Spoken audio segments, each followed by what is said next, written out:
What's up, guys? Welcome to Fold Out Fellowship, a podcast geared for high school and college students. This is where we're going to have great conversations about faithful living in today's world. We just hope that you sit back, relax, and enjoy this week's episode of Fold Out Fellowship.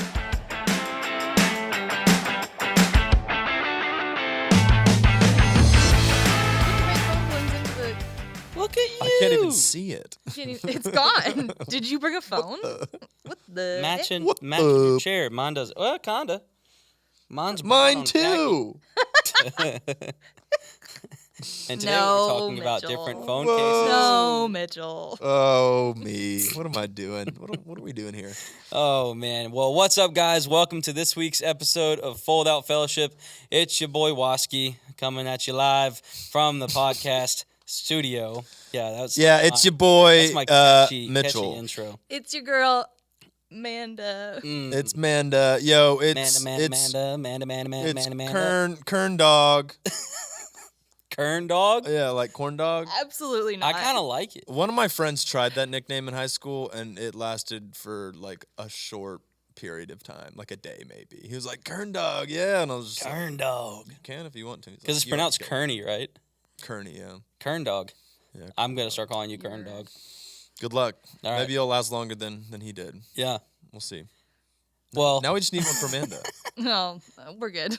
she said Manda. Amanda I used to go by dog. AJ. Oh, that's right. AJ? I used to go Start by calling you AJ.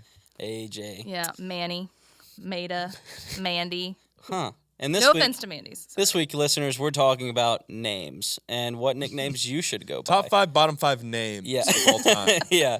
Just email us, message us on Instagram, all your favorite kind of names, and we'll think about it. But today we are talking about a really good topic. I think it's a big one, and it's one that I think a lot of us either have problems with from time to time or fail to understand, so maybe we push it to the side, and that is God's plan and what that looks like versus our plans. And are those like the same plan or are they different?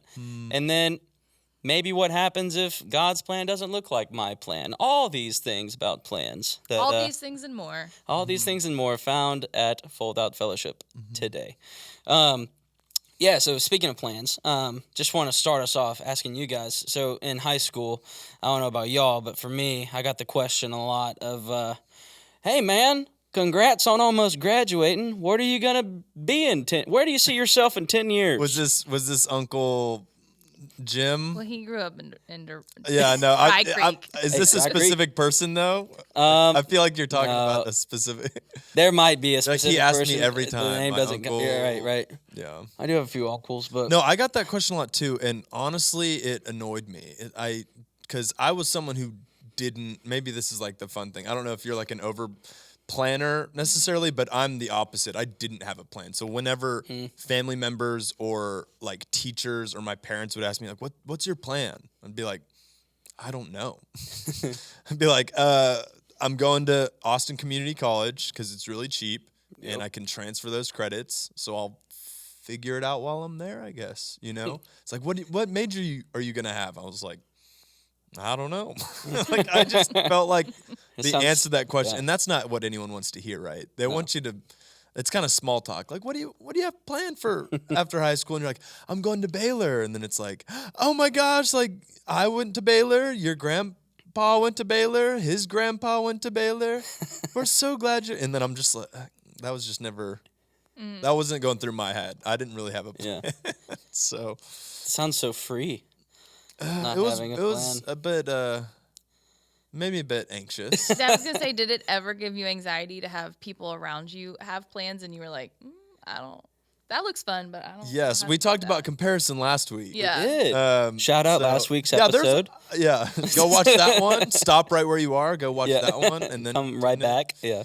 That's a good question. I think a little bit, but then I'd get to the point where it's just like, oh well, that person's going to, this big, awesome, renowned school because they're really smart or they're really good at this, and I'm like, I'm not quite on that level of that. So like, it makes sense they're going there. If I was going there, I feel like I would have like cheated to get in or like paid somebody. So like the comparison would last a little bit, and then I'd be like, well, but I just don't measure up, so I just won't think about it. So that's kind of where it stopped. It wasn't like, oh, I'm not, like, I didn't pout about it. I was just kind of like, Well, and sucks. you weren't not making plans out of the like coolness factor either, to be like, I'm like cool with yeah, whatever happens. just going with the flow. It was just kind of like, I haven't made any plans yet. Yeah, I mean, both my parents didn't go to college, so they weren't really the like, oh, sophomore year of high school or even like freshman year of high school. Like we weren't talking about college in our home. You know, it wasn't like I mean, maybe that's probably why it's such a big conversation now, because it's like, oh yeah, both my parents went to this school. So then you're like, okay, that's my plan. Like, I guess I'll just go to that school. Even if you don't think about it, it's like expected of you, I guess. So there was no like expectation. It was like, yeah, I'll probably go to college because they dream that for my brother and I. But at the same time, I'm not necessarily like taking steps in like doing that, because none of us really know how to do that. Yeah. So you didn't have any plans forced on you by circumstance Right. or, you know. There's some freedom in that, family. but there's also some worry, Right. a lot of worry. So anxiousness. yeah.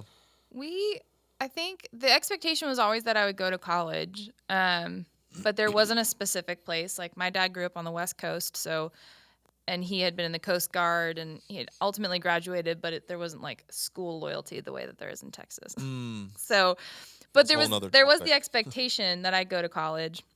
But like when I was a kid, I was going to be a veterinarian and the first female president of the United States. It's good. They can all still happen. Yeah. Okay.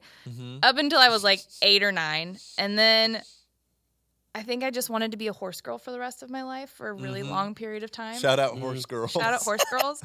Like that was my dream. Be like, I'll just have horses and hang out and with just horses. ride them. And that's all I'm gonna do. And just hang out with horses for the rest of my life. Yeah. And then I got into high school, and the question of like, well, what do you want to be when you grow up happened all the time. So I had to think about something to do, because that felt like the next thing. So the next thing was to decide what I wanted to be, and that I was like, I'll be a teacher, because I babysat a lot.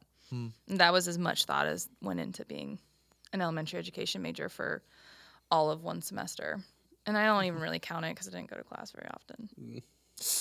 In college or high school? In college. That's what I became. I mean, I had to go to, there's like laws about college or high school classes. Yeah. But yeah, I didn't really think much past that. Like, I thought everything would once I decided what I was going to be, and once I got into college, it was like, okay, well, that's it.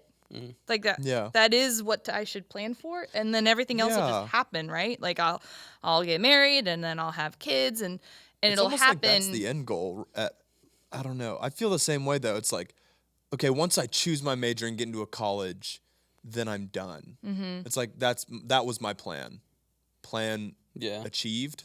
Like if you reach that, everything else works itself out. Like somehow like, I don't know how to get there, but jumped onto a track. Yeah. Once you've gotten there, and then that'll just take you. And the first station is you meet your husband, and the next station is you have a family. All the while you're doing this theoretical job thing.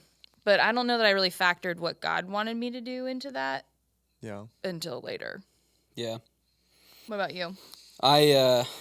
I had some thick old plans ready. You know, I mean, I believe that. You had a binder. I mean, tell us about them. I'm the oldest child. You know, so like had to bear the way for everybody else behind me. You know, had to lay down the groundwork. But we, you know, my dad attended LSU, mom attended McNeese. Grew up in Louisiana, so loved LSU. So like at an early age, LSU football was like what we were fans of. And then, I mean, as soon as I was old enough to start making plans, like I think we talk about plans, and some people are like, nah, like I'm not a big planner, like I'm just kind of go with the flow. But similar to what y'all were saying, like I had like time stages planned out.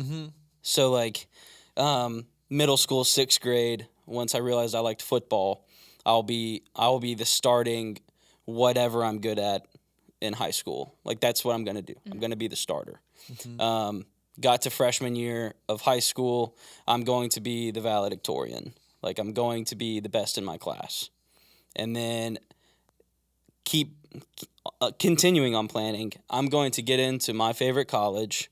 I'm going to meet my girlfriend, soon to be wife, there. I'm going to study to be a doctor because that's what the grades will line up with, to be a doctor. I'm going to be Gosh, can you imagine a Dr. Ashton? I can't. I cannot. I like at this point, I don't know if I can. I mean, it'd be a fun doctor, you know. I'd just Yeah. be like, "Hey man, what's up? You know, come on in." Oh, maybe like a pediatric doctor, like a Yeah. pediatrician. Yeah. Like Well, that. my bio professor at LSU would say otherwise. But He's still saying that. he He's like, "Man, probably he should needs to come back. And I agree with him. But yeah, so like I had all these plans lined up. I mean, from like an early age, and then I think I fine tuned them as I got older. Of like, all right, I have now 3 years to fulfill this, and kind of like put some pressure on it.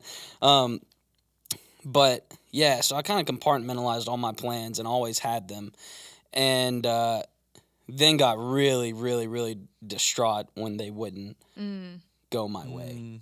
You know, because they were. I mean, I talk with our students all the time about, you know, plans. They're good. Like it's good to have plans. But what happens if it doesn't work? Like, what happens if it doesn't go through with that? Yeah. And I know for me, like high school Ashton, I was really hard on myself back then. And so I like lied to myself saying I would let everybody down if I didn't make the valedictorian status or get into LSU or, you know, the list goes on. Like, I was worried I'd fail so many people. And it's like, now looking back, like, you know, hindsight, it's like none of that affected anybody around me except me. But I remember, you know, leaning towards faith. You know, my faith in high school wasn't strong. I knew God was up there somewhere and out there working something, and I knew He was big enough to curate whether my plan happened or not. And I really struggled with when that didn't work. So you kind of imagined God at a big desk with like Ashton's plans denied, and then into another pile, or like approved. Careful. You hit the microphone. Hey, that's I a did. really good. I think all of us kind of view it in that way to some extent, right? Yeah. It's like either God is like okay with my plans, or He's gonna like. It's the same thing as like the door analogy, right? It's like I thought He was gonna open this door, but He closed it, and then He opened this door, and it's like we're only viewing it as two doors, or like yes or no, and it's like it's not as simple as that. I think there's multiple doors, and your file is extra large. Like there's so many things that you could end up doing, right? And there's so many plans that we like. I mean, again, a ton of our students, me, my friends, like peers of mine, people I look up to. I mean, all of us are constantly making a plan for something. You know, if you're not, you're just kind of being, which doesn't make a lot of sense. You know, you got to be working towards something. But you know what happens when plans fail? You know, like how are we supposed to take that? What do y'all think? You know, how do we take plans? I have a quote from a movie. Okay. That I love. Is it Good Will Hunting? No, it's a movie called Parasite. Have you seen it? No, but it's super dark, award winning. Oh, super dark, very deep movie. It's fun. I wouldn't suggest. It's fun. I thought it was fun. It's I thought it was dark very fun. and fun. Yeah. do we need to unwrap that a little bit? Oh, definitely not in this space. Yeah. Anyways, there's a quote in it where this dad says, "The only plan that can never fail is no plan at all." I'm like, interesting, and I love how he says that, but also it's not too good of a like, oh, let's just like, if you take that advice for what it is, you're just like, okay, great. I just won't make plans. It's like, that's probably not the best thing to do. You should still make plans, or at least organize, or like somewhat, you know. But it goes back to like, then the question almost becomes like, why plan something if you know that your plan will be to the side and God's plan will be? And again, I think it goes back to like, we think they're separate. We think that it's just two things. It's like there's my plan and His plan, but I feel like it's so much more complicated than that, and I don't even understand it. You know. Well, and if you're walking in step with the Lord, then hopefully, like the more you're becoming Christ-like, the more you're becoming Christ-minded, the more the plans you make are in line with the things that God is calling you to, Yeah. because you have the Holy Spirit present inside of you. It's not like you're operating and you're just checking in with God every once in a while. Like he's actively present with you all the time.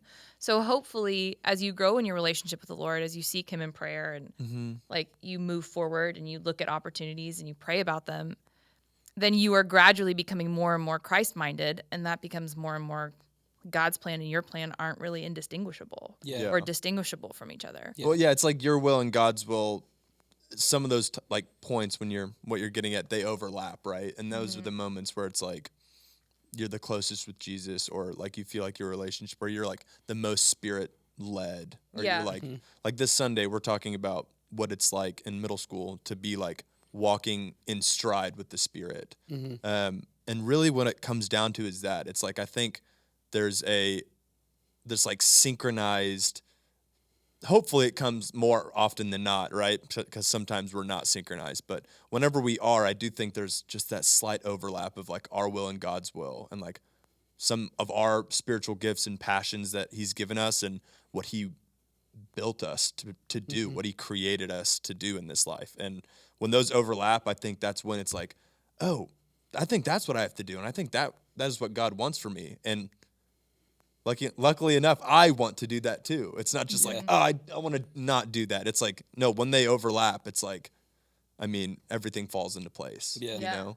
Well, and then I mean, that is all what you aim for, right? Like what we're talking about there is what you're heading towards, like that idea that you would long to walk in step with the Spirit, and then you would walk in step with the Spirit.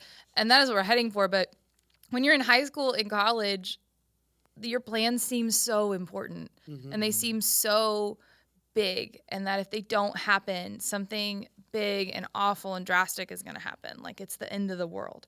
Not getting into that college means all of the things you thought about are going to fall apart. And how do you handle that kind of disappointment, I think is like what you're asking.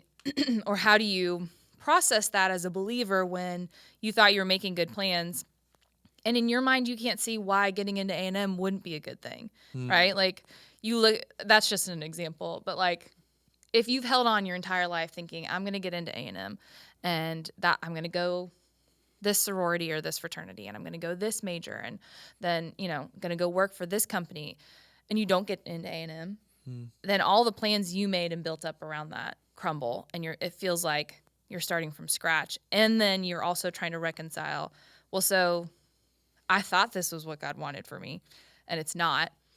How do I process that disappointment? Yeah. And I think it has to start before you hold on to the plan of going to A&M, right? Like we have to approach our planning with a little bit of like loose hands, because don't hold on to it tight. Because if we're saying yes to participating in God's plan, right? Whatever that is. If we're saying yes to God, and we're saying yes to a relationship with Jesus, and we're saying yes to walking with the Spirit, we're also saying yes to being flexible with that, and saying like, what I think is right might not be the right thing at the moment. And I need to hold on loosely to the things I'm planning. Doesn't mean I don't plan, but how much do I idolize them? How much do I put them up on a pedestal as like the only thing that can happen, versus saying God's going to move as I move. So I'm just going to keep making plans and see what he does through them. Yeah. And if it's not the right thing, then I believe that God's going to make that clear, and I'll adjust. Doesn't mean you can't be disappointed, but I do think the level of disappointment and the level of chaos it throws into your life when a plan doesn't go the right way really sheds a light on your own priorities, whether it's yours or God's will that you want. Most of all. I think and that's just what it is, right? It's like, try to boil it down. Why is that your plan? What do you want out of that? Is it for something that is like totally about you and the life that you think you're owed, or that the life that you want to live? Because what if instead, I mean, we think of plans as like, do this, do this, do this, do this, do that. What if your plan was simply like, I just want to have my will in tune with God's. I want to do what he wants me to do while I'm on this earth. What if you tried to align that before you were like, oh, like I can't wait to be like a young life leader at A&M. It's like, okay, well, I see where you're going there, but it seems like you have the A&M higher than the young life leader, like serving, like that's lower. Like, maybe he does want you to serve, but maybe he wants you to serve somewhere else. And maybe he leads you to a college, or maybe you don't go to college for a little. I mean, who knows, Yeah.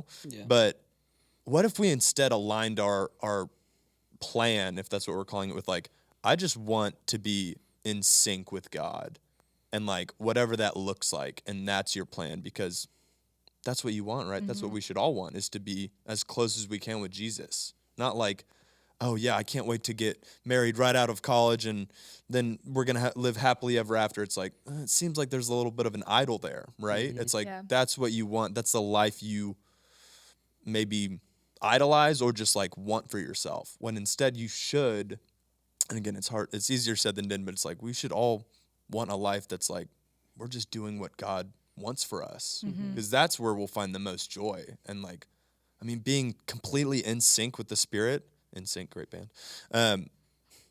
Just a quick side.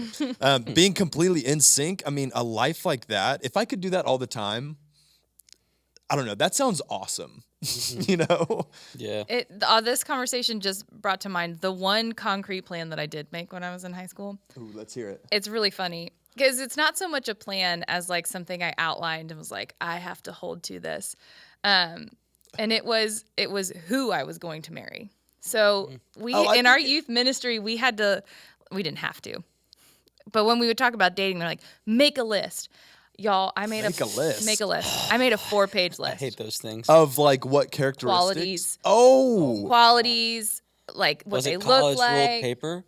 It was like, mine was on like journal paper, but I kept it for years. And let me tell you, I think I've heard some of these. It's like worship leader. Yeah, youth pastor, guitar player. Like I had this image of who I was going to marry in my head. And Jeremy and I laugh about it all the time because he is not that. And and I had Jeremy's not a worship leader? No, he's not. He can play guitar, but that's not like his thing. But I had this idea of who would fit me the best. And I would even talk about it. I had this I was like, oh, I'm going to be an NFL wife. Like, nice. That's what's going to happen. And I would talk about it with my friends. I'd be like, oh, they have to be somebody who can I'm so outgoing and I had a really high view of myself. And so they have to be calm and chill and able to but not be all of this stuff. Oh my gosh. I was so deep into this man that I was building. And I was single for a really long time, which I was fine with. But then the person that God brought into my life that was we were meant to partner with checked some of the boxes of the list, but ultimately that list didn't make any sense anymore for who I was and what my life looked like and what our life looked like together. It didn't make any sense anymore. And if I had been so committed to my plans and what I thought was right for my life, I would have missed out on someone who... You would have missed out. I love that. And he makes me better because of who he is. And I would have missed out on that if I had been like, well, no, you're not a youth pastor. Yeah. You're in construction. I have to marry a youth pastor. Yeah. If I had been so set on what I thought the plan should be, I would have missed out on something beautiful. And it didn't mean I wasn't a little bit that's good. Hesitant, but ultimately what God had in store was way better than my list. Yeah. As it often is, right? Yeah. It's true. I think that's so important. And we see that so much. That problem, I don't know if it's 4-page lists, maybe it's 10, but maybe it's more. Oh my gosh. Yeah, maybe it's way more. No, but oh my gosh, the so many people now create these lists of things that they picture for their future selves. They're not even building it around who they are right now. It's theoretically speaking, in the future, this is what my perfect person for me will be in that future. And tomorrow's not promised. Which, is that even really a plan? No, that just seems like it's asking you're to fantasizing be let down, about some dream life that you want. Yeah. So selfishly, right? Yeah. I mean... Well, and not with much knowledge. I mean, at it's 18, 19, what do I really know about myself at all? Well, that having being an NFL wife would be nice, and it's probably would, I guess. But so I'll put that down. It's well, it's and I don't want to discount our listeners that are on the younger end, but like give yourself some grace on like you're still figuring out. You're figuring out your strengths, your weaknesses, your wants, your needs. What does God have in your life right now that you can like follow Jesus better at, or like what gifts and talents has he given you like to then go deeper into those? Have you found a passion yet? Is your passion being I want to be an influencer? If it is, it's probably not God saying that. It's probably the world telling you that. And I just think about that too. Like a lot of the listeners out there, I want to like retweet it. It's good to make plans, but have a plan that reflects following Jesus and like getting to know his spirit better that you have with you. Because, the next question I wanted to talk about was, what happens when the plans we make, what happens if God's plan for me isn't looking like the plan I have for myself? The answer is then it gets fun and gets Right. better, right? It's like, interesting. oh no, my plans failed. And the creator of the universe who knows everything, his plans are what's coming out of this. Like, Yeah. Thank God that his plans are coming out of this Yeah. and not my plans. It's like, and maybe that's not what you want to hear, right? It's like, Right. It's like, my plans. Like, Yeah. why weren't they my plans? Why were they yours? It's Yeah. like, oh, come on. His And plans it's hard. were so much better. It's hard because, right now, we're talking about college decisions and whether you're going to have a girlfriend or boyfriend by the age of 21. But, man, what happens when your plan is praying that, for me, my dad, having cancer last summer, praying that he makes it out of that all right. But those are hard conversations, and it's tough. Right. Right. Well, that's where your faith isn't maybe tested is the wrong word, but like that's the sharpening and the honing of your faith are the plans that are weighty. Like what college you go into. Yes, I know that feels big right now. Yeah. Ultimately, you're going to survive it. Right. You do. You know that it's not the end of the world. Yeah. But when it comes to big things and other places where you hear about people talk about God's plan, like when somebody gets cancer or a tragedy happens, they're like, well, God's got a plan. And you're like, what? Yeah, it's easy. Are you talking about? That's where your faith... Not the best answer. No, and it's well intended because what people are saying in that is that God is present. They're not saying like, oh, he intended for your loved one to die. What they're trying to say is God is here and present with you. But in those bigger tragedies where the plans had bigger consequences when they fell through, I think it's a harder battle, a harder fight to say, your will be done. And I think about Jesus in the Garden of Gethsemane, right? And that's where we can take comfort in being sad and disappointed about our plans or wrestling with God's plans when they look different than ours. Because Jesus, who is God in human form, is asking God to change his plans. He's saying, if there's any other way than me dying on a cross, than me being spiritually separated from you, if there's any other way, please, can we go that route? Yeah. And the answer he gets back from God is no. And his ultimate prayer is, well, then your will be done. I don't want my will. I want your will. Yeah. And that, I think, is where we are being refined through fire, is in those harder plan falling apart moments. Can we say, I want my will. I do. God, I want my will to be done. Yeah. But not as much as I want yours. And can we get to that point when we start planning to say, along the way, I'm going to say, God's will, not mine. God's will, not mine. And even more than that, let my will reflect God's will. And can that be our prayer? Yeah.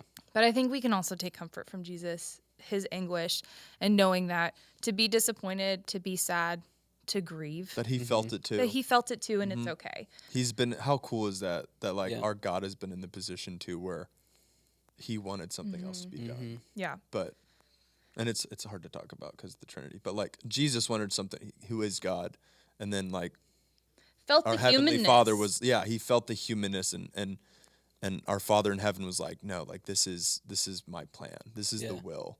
That this is my will. And Jesus had to submit. Yeah. And it's, man. Yeah. That's great, Amanda. Wow. Yeah, it was good. And it's just it's something I wish we could all have that conversation with every student growing in their faith and like learning the character of God and like what does that mean whenever he turns my plans down? Like even if they're good, like they were good plans, but his plan can be better. You know, it is better, and not can be, it is. Yeah. And what do we mean by better, I think, is something we have to define here. Yeah. It's like, do we mean like it's happier and like brighter and green grass? Question. Or is it that God's plan is always for me to be becoming more and more like Christ so that I can be inviting others into the kingdom of God and showing others who Christ is in the way that I'm becoming more Christ-like? So if we look at like, it's not that God's plans are better in the like Dove chocolate kind of way. Like you're going to grow, you know, wings and fly away. Yeah. Better in that God's plan and will is always for me to becoming more and more like myself by becoming more and more like Christ, because we were created in the image of God, in the image of Jesus. So if I can see that and be like, okay, God's plan is better in the sense that because of this and through this, he is growing and testing my faith, then perhaps it's not as tough a pill to swallow. Yeah. Well, and that's the part where I love how you kind of finished that last thought with just saying to yourself just how Jesus dealt with it, just saying, your will, not mine, your will, not mine. I think kind of repeating that as a mantra, like, hey, whenever something doesn't go our way, even if we didn't officially make plans and write them down or think fully about it, but we want things to go our way. In those moments when it's really tough and there is a pill to swallow of like, maybe this is how God wants it, and I don't know why he wants it this way, and we just repeat to ourselves, your will, not mine, your will, not mine. I think that's a great thing to just remind yourself and be like, because the fact is there's a lot of things that's going to happen in this life, in your life, that you're not going to know why they happen. And you maybe won't ever find out until you ask God face to face. So you have to rely that his plan is, and I love how you define better too. It's like his plan is that idea of better. Yeah. It is better because I know nothing, you know everything. Why would I want my plan and not your plan right now? Yeah. So I love that. So And to be encouraged too, because we also covered the last question I was going to talk about, which how to trusting God's plan when ours doesn't quite work. But I think an encouraging thing, which I believe y'all would agree with as well, is taking a minute to like look back and see all the plans that have failed, but you're still where you are now. And if you make that decision when your personal plans fail, and going to God in prayer and saying, all right, God, if that one didn't work, well then let your will be done. Like show me some kind of way and I'm gonna follow it. And you did. And then he had something far much greater down the road. I think about that's my story was, being caught and having all that pressure and all that like insane weight of plans that I built up for myself that just came crashing down because I'm not perfect, and like in that unperfect, like distraught, hard on myself, down in the pit of just like, man, I'm not good enough. Like, throwing all these lies at myself saying like, dang, I failed. It was my fault. The encouragement was that it was my fault. I failed because it was only me. I didn't have God in the center of it. yeah. The things that I was putting so much weight on, so much pressure in, it failed because it was withering away. It was things that aren't made to last, but God's love is forever. And, that's, so after that, the prayer was, let your will be done, man. Show me something because I ain't got nowhere else to go. I'm tired. I think that the testimony of looking back and seeing those it's so important, and it's been a recurring theme over the last few months, so God is putting it on my heart for a reason. But I think we've talked about testimony a lot as like, oh, before Jesus, after Jesus, but your testimony of the character of God is stuff like that too. Looking back and being like, hey, look, my plans failed and then God did this. Isn't that cool? Like that is such a cool aspect of the character of our God. And I think we need to share more stories about that with people, of those things that God has done, because it's an encouragement to them or it reminds them of a story. I remember after I left Austin, I got a dream job in California. I was working in Northern California near vineyards. It was so picturesque. I loved my kids. I loved where I was living. I got to work in an antique shop, adopted a new dog. And I was like 4 months into my job, and my mom got cancer. And I was like, what is happening? And I felt this really very clear pressure of, you have to go home. I was like, to leave this perfect job with a great community and like all the things that I love and this beautiful, like I couldn't have dreamed up a better job. And you want me to leave it? I'm doing ministry. I'm working for a church. Especially when it's something that it's like, you're like, I'm pretty sure you crafted this. Yeah, you brought me Like, here. I couldn't imagine this, and this definitely was not in my plan because I couldn't have thought of how awesome this is. Right. Right. It was so, And it it's was And then beautiful. you're at an impasse, and it's just like, why the heck? Yeah. And and I did ultimately end up leaving California and moving home after I'd only been there for 6 months. And it seemed so strange to me that something so great and awesome, and actually still one of my best friends, we're still best friends, even though we knew each other for only 6 months there in California. It seemed strange to me at the time.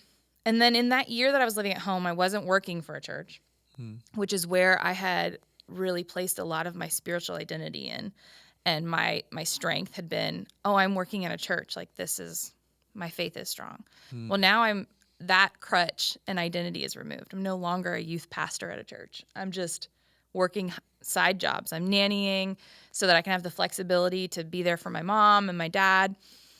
And I look back on that year at home, and I can't even pinpoint it, but the presence of God felt so near and so much like a friend I would meet at a coffee spot. Yeah. And I look at that year with such fondness, and I'm like, I wouldn't trade that for the world. And in the moment, I couldn't understand it, and it still felt strange, but I was obedient to it. And the plans had changed so swiftly. But that year was precious to me. And I could only see that once I was through it. Yeah. And sometimes when the plans change and you can't understand it, you still just have to keep going, because then when you look back, you can say, this meant something. That is on track with what I wanted to make sure we mentioned before closing out, was like, we're not talking about a lazy faith here. You know, like when plans fail, you then just sit down, crisscross applesauce, and just wait on God to do something for you. You're like, now, is he more than powerful enough to do that? Sure. But he calls us to a faith that is walking with him step by step with Jesus, how y'all are covering, and being in stride with the Spirit.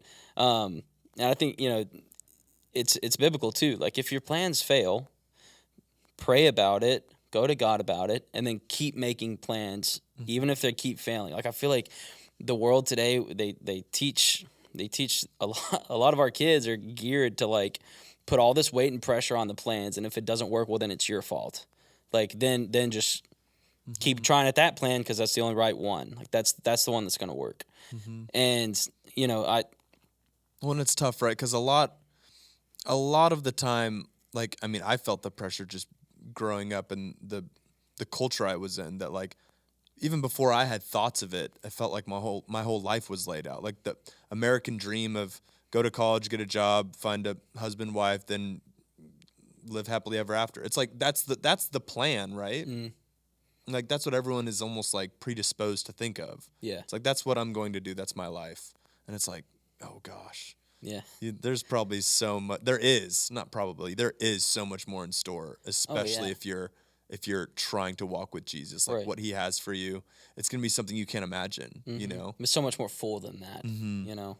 Yeah, I remember right when I went coming from Austin, I moved to Houston 2 years ago when Amanda randomly called me, and our previous boss texted me while I was working in a taco shop. My church job just fell through because of COVID and all of that craziness.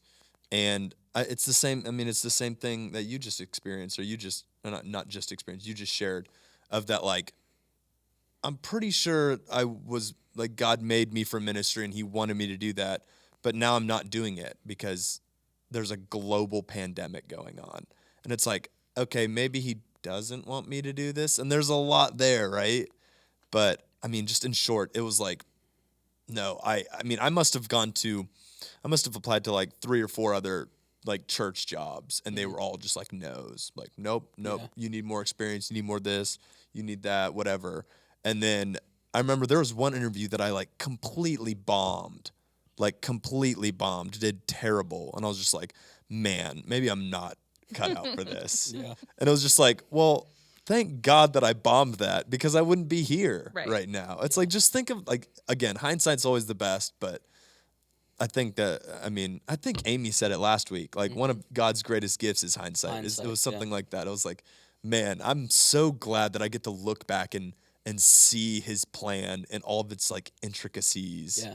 And just get to like smile about it. Yeah. Like, wow. And be humble enough to say, like, man, that was God that got me. Yeah, that was his will, and This- only he could plan that. Yeah, only he could paint a picture. Because it goes like as this. it's been. Yeah, you know. And then it somehow just like will kind of straighten out a little bit. And even if it doesn't seem like it's straightened out, like if you look at all of those details, like it truly is beautiful. Yeah. You know? And that's like that's the coolness of God, is like that's just like Mitchell Kearney's life, you know, but there's like all of us have our own little pictures that he's painting for us, and into the bigger picture of his big plan, you know, and just trusting that you might not be able to see the end goal right now, and almost like he's just saving that, you know. He's like, guys, just look at how beautiful this picture is. Yeah, you it's know? like, man, take heart, like have faith, because the one writing your story is the greatest teller ever.